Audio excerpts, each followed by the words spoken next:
This is Tomb Raider Definitive Edition. We're here on the Nintendo Switch 2. Be sure to like the videos, subscribing is great as well. So this is the really quite modern, iconic take on Lara Croft. The start of her Survivor trilogy, where we get to see her kind of grow from this young woman into the sort of Tomb Raider and or the hero that we know today, which is quite exciting, or new in the past, I guess you would say, as they're trying to somehow fit this into the rest of the lore, which good luck with that. But no, as a standalone trilogy, the Survivor trilogy is absolutely phenomenal. These games are amazing. It's great to have a native version. Wow, that hair is rough. It is great to have a native resolution, like native version of the game available on the Nintendo Switch. That being said, I can't help but feel that the Nintendo Switch 2 should be capable of a lot more than this version of the game. Like, this is still one of the greatest games I've ever played. It is absolutely phenomenal. It holds up incredibly well today. They've added some nice little features that take advantage of what the Switch 2 can do. Again, at the same time, it is sort of like, I do think we can get more out of this. At least I feel that that is the case. So with this version of the game, you do get the full experience. You get all the content, all the goodies, all the extras. You even get the multiplayer. I actually really loved the multiplayer for this game. So if you do want to experience that, make sure you are playing it right off the bat, because it will die out very, very fast. You know, this was sort of an era before the whole cross-play stuff was really going on. So it's sort of a... It's a very niche multiplayer, but it's genuinely lots of fun. It's crazy, it's mayhem. It's like a relic of the multiplayer that's kind of like left behind from like the 360 era, where they were kind of like just throwing multiplayer into any single player game with no regard at all for anything, which is kind of funny. But yeah, no, the multiplayer on this is really good. I had a lot of fun playing it. I never really got the full levels I needed on Xbox, which is a shame on the Xbox One version, so that I get the achievements, but I think you'll really have a good time playing this. No! And experiencing it. But yeah, if you're into the multiplayer, try it right away before it's gone. It's not going to last forever, but it's got all the leveling, all the weapon unlocks, all the character unlocks, all that great stuff. A good selection of maps, fun, frantic action across some game modes. It's actually really good multiplayer. But of course, the main core story of this is the story itself, the game and the tale of Lara Croft as she becomes an adventurer on this island here on the Nintendo Switch 2. And this was a fun little surprise to take a look at this one. Actually, a little disappointed I didn't jump on it, or be able to jump on it right away or a little bit earlier, considering like, you know, this franchise does really good numbers for me, and I'm such a big fan of it. But you can also see when taking a look at this game that there is definitely some elements of the definitive edition that have been sort of cut back. It seems to be taking, like, technology-wise and stuff, inspiration and or, well, basically coming from like sort of the PS4 version of this, as opposed to necessarily being its own sort of thing. So a lot of the, I guess you would say, concepts and stuff do feel kind of familiar to that version of the game, just in case you are wondering. So from a technical standpoint, it does look like what we're getting here is something that is outputting at 4K, but internally it's 1080p, and that seems to be the case on when you're taking it out on the go, like as in undocked. Seems to also be just 1080p there. It is 60 FPS, which is good. It does seem to run quite fluidly. I mean, this is a fairly old game at this point, so you really shouldn't be having, you know, performance issues or anything like that when you are playing this game from a perspective there. So it'll be running fine. The game does have some gyro elements, which is kind of neat. So we've got, well, we'll go to display options first. There's just like a brightness thing and a subtitles and an in-game HUD option adjustment system. And then there's gameplay settings. So we've got the rumble set up, we've got the controller layout, but then there's also, on default, there's the gyro. I turn that off right away. I hate gyro controls, can't stand them. If that's for you, that's for you. Touchscreen options to kind of do gesture stuff. Well, I don't know if gesture, but like touchscreen features. And then there's mouse controls, which is kind of interesting. So that's kind of neat if you want to play around with those. I don't know why you would do that, but option is there. But yeah, the gyro was neat because it was sort of, well, I wouldn't say it was neat, I don't like that, but when it was in the menu, you kind of like move around the stick and it kind of looks around, but yeah, not really my kind of thing, and yeah, there's some audio settings, but yeah, it's pretty much straightforward, your visual tech kind of thing. It does seem, and I kind of mentioned this right off the bat, they've definitely turned off the hair. I can't remember what it's called. I think it's like Tresfix or something like that was the name of what they called it. And it was like, because when we got the definitive version, it came out pretty quick after the release of Tomb Raider. Like it was called just Tomb Raider 2013. Yeah, and then there's Tomb Raider Definitive Edition for the next gen consoles. It was really cool to replay it and have all these like visual bump-ups. But like part of that was sort of like a bumped up sort of hair technology. The list of things like at the time and even looking like back now, it's kind of like some sillier stuff that they were kind of like trying to use to sell the definitive edition. I mean, it was mostly about resolution and that, but they had like the technology where you could see like the sweat and the liquid sort of drain off of her. So you could see her, you basically like drain off of her, dry. So like, it sounds so silly when you're like talking about it like that. But basically it's like, yeah, she gets wet and you can see like the wetness slowly dry dynamically across her skin and stuff. And, you know, that was kind of cool. And then she was supposed to have like all of her gadgets would sort of like jingle or like they sort of move, they'd have physics. So like in the first game, like the first release of this game, we didn't get like her objects were like fixated on her belt and stuff. So I was kind of hoping more objects would kind of fall over. Isn't that supposed to be what happens there? Is more objects kind of fall over and collect and stuff? Anyways, yeah, so the objects were supposed to be fixed on her, and then in the definitive edition they would like move, so you could be like, oh, her you know, her pickaxe like dangles and jangles and stuff as you're kind of walking around and stuff, and it was like, ooh, fancy. And I think those were kind of the main things, and the lighting stuff. So it does seem like the lighting, like the illumination system's like a little like off or gone on this, and I say that in terms of like the shadows. Like it seems like they're just missing, like a lot of them. Like there's some shadows, but no Shadow of the Tomb Raider here. No, it's yeah, so it seems like that's toned down. The environment, geography, and geometry and everything looks to be about the same. Like, I doubt they're like toning anything down on there. The Switch 2 is more than capable, but it seems like with their goal of making this available on Switch 1 as well, it seems like we get like a pretty held back Switch 2 version of the game. And I mean, can you really blame them, right? Like, there's all this, you know, there's so many players on the Switch 1, like console owners on there. It's like trying to maximize their potential and, you know, value and all that. I get it. This cross-gen stuff is super annoying, and it's really wrecking games, but I get it. And yeah, it feels like the Switch 2, they really could be doing more with it. Oh, I am so sorry, Lara Croft. I am so sorry, dear. You know, X on Xbox is a different... This is a different button. I'm so sorry, dear. Yeah. No, it's quite interesting, like, what they sort of, like, cut back on. Okay, and X. Ugh. The only thing you're gonna help is your death.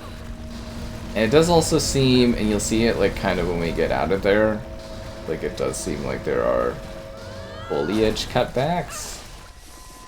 And also maybe some extra foliage stuff, like, it's, I don't know, it's kind of interesting to think about. Climb, Lara, climb! Climb for your life, dear. I love how they somehow fit in the rear end shot there, too. It's just majestic. This opening was incredible. This is when I knew this game was going to be just, like, perfect. Was when I played this. Like, actually, I don't even know if you could climb these rocks like this. I don't know if there's even enough grip on these things. But I knew this game was going to be amazing when I played this on 360. Like, I went and bought it first day. I was like, oh yeah, Tomb Raider's back. And then, you know, I had it, and I was like, wow. I just remember being floored, and then you come out here and you do this opening where you see, like, look on the outside and it plays some majestic music, and she's all, like, broken down and stuff. This is some very blocky arms. You know what? This game honestly needs to have, like, a remake. You know what they're gonna do? They're gonna slap this in UE Unreal Engine and call it a day. But it does. Like, she looks a little blockier and stuff. And like, personally, I think this game's aged beautifully. Like, I think it's still a great looking game. It's still a fun looking game. It's one of the best games ever made. But it definitely, there's definitely stuff where it's like, yeah, this is a game of its era, and it definitely could use some enhancements. Especially when you go and you play, like, Rise and then Shadow of the Tomb Raider, you could really see the differences. Even those games could probably get some bumping up in the modern era as far as, like, improvements goes. Technology, always advancing. Now, for this, I also wanted to mention that some of the pre-rendered parts of this game are a little rougher. And I don't say rougher as in, like, bad, and I don't think most people are going to notice it, but it does seem like some of the pre-rendered stuff exhibits more intensive kind of blocking, where you get, like, blocks and stuff over things, and you notice that even in some of these, like, sort of set cinematics, not... Yeah, this one, where, if you look... they're not really cinematics, but they're sort of like these really cinematic play areas, and I don't know how well this shows up on YouTube, but if you look to the right and to the left, like, the water is super blurry, and down there on the rocks and the water on the right looks really, really blurry too. It's like as if the backdrop resolution just tanks or something. Like, there's some kind of, like, system they must be using, because you get to the end right there and all of a sudden the water looks really sharp and really clean, and I'm wondering if that's just like a bug or something. Because it's like, okay, so if you look down now, the water at the bottom there where those rocks are looks totally fine and looks sharp. But when we were moving across the log there, it was super blurry. And if you look for just a second there as I jumped across, the water transformed into something that was a little clearer. And I've noticed that in every single one of the cinematics that seems to be the case, or any one of the fixated camera angle things, where it seems like it keeps the quality up where your character is, but it totally just drops it in the backdrop. And I don't know if that was their, part of them achieving 60 FPS the whole way through, if the cinematic moments are too heavy. I'm not too sure, but it's really weird, and I'm also wondering if it's, like, perhaps a thing of using the Switch 1 sort of backdrop. So now it's Y, and it's... Sorry, I just gotta think of it as an Xbox controller, just forget the actual button inputs on this thing. So yeah, that's what I kind of noticed, is it just seems to be, those smaller things here or there where I'm kind of like, okay, that's a bit odd. Yeah, and even kind of where the grass is right below me, it just exhibits this sort of resolution blocking or scaling or, like, decline. It's so weird. Anyways, yeah, just something I noticed. And then, yeah, also the illumination stuff. Right there, okay. Oh, it's got the squares. Okay, so that's the technology they use to sort of... I don't know how well that shows up on what you're watching or how you're seeing it, but the tree to the right there. Yeah, so it's exhibiting, like, these sort of squares, whereas, like, most people aren't probably going to notice that, but it's super visible to me. And we've been seeing that as sort of like a resolution kind of scaling technique system for quite a while for some of these games. And it's really fascinating that they're using that in this. Yeah. I first noticed that back on Halo Reach in, like, 2010 or something like that, where it had some of these, like, blocky things around some stuff in the environment. But yeah, you can see it right there. There's that drop down too. Yeah, it's super noticeable. So that must be what they're using to help with, like, rendering and stuff. Interesting. We should talk about the game itself, though, in case you've never played Tomb Raider. So, as I mentioned earlier, multiple times, this is her first adventure. She's out on an expedition to seek great things, and she's got a group of people that she's kind of close with, some of them not as much, and she's trying to, guide them to this place. Their ship kind of gets shipwrecked. Nothing goes well. Oh!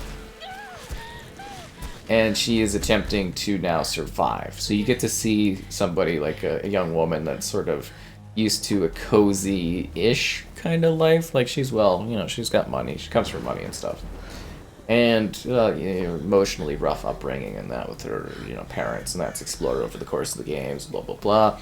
Anyways, she's up here, she's with some people, and she just sort of shipwrecks, and she has to become a survivor, and that's the whole idea of the Survivor trilogy theme, is that thematically she is going from like a young woman that doesn't have really the focus or the strength or whatever, but she's got the emotional like confidence, and she's got the building of confidence, I guess you would say, but she's got the desire to survive, the goal to survive. She knows how to, and you just see her become slowly more ruthless and confident and powerful over the course of these 3 games. And this one's just really, again, the origins of the Tomb Raider, I guess you would almost call it, where you get to see her, learn and grow and become a stronger character.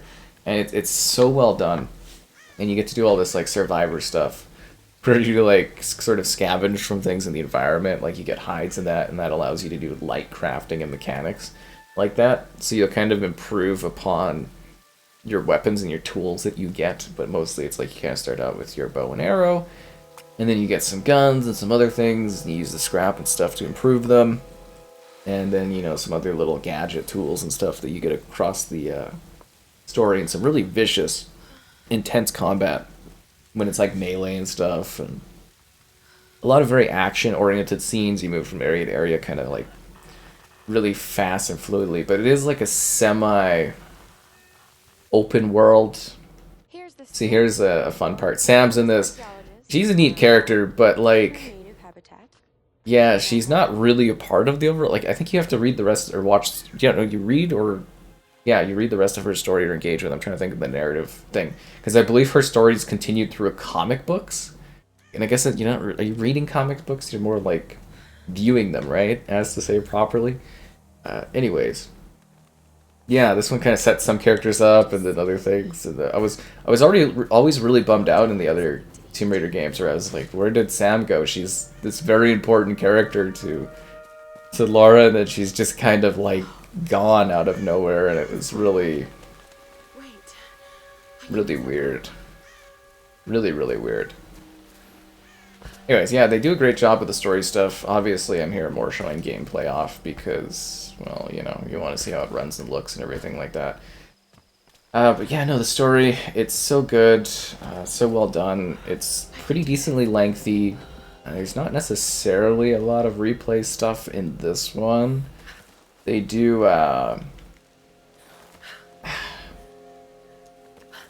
usually I get it on my first try. This is really weird for me. I'm gonna wait till it swings back. It's just like a timing thing. There we go. Oh, she's going for a tumble again. Poor girl. Always getting hurt. But you see she's like grossed out by stuff. Definitely don't get any of that bacteria near that open wound there. There we go. She's forming.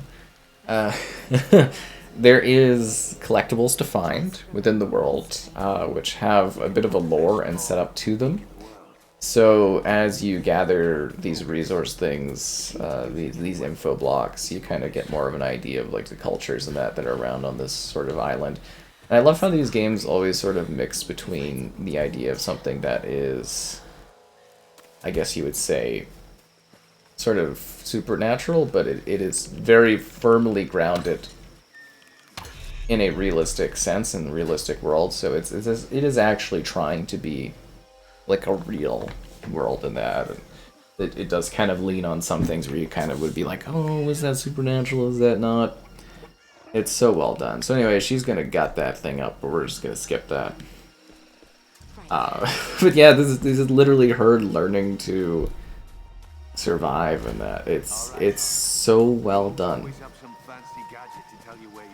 That's why you've got to use your survival instincts, Lara, whatever you want to go with. You always get mad at how I say it, but I don't care. But yeah, no, this game really is quite wonderful. It definitely does look like the foliage is toned down, though. I think the Switch 2 port could have been a little bit better. This is such an amazing game that it sort of deserves the best port it can get. That being said, it is incredible that you do get, sort of this full scope experience with you. You get the higher frame rate, you get the resolution, you get sort of the full package, and you get the multiplayer, if that is something that you're able to dive into and enjoy and play with others, and if you're able to find people. But I really think the multiplayer in this is super good, and it's such a shame that it's like sort of attached in such a dead way, but Yeah, no, Tomb Raider, amazing game. If you have somehow not played it yet, play it and play the two that come after this. If you want to revisit it, it's kind of cool that you can take this out on the go on the Switch too, that is for sure.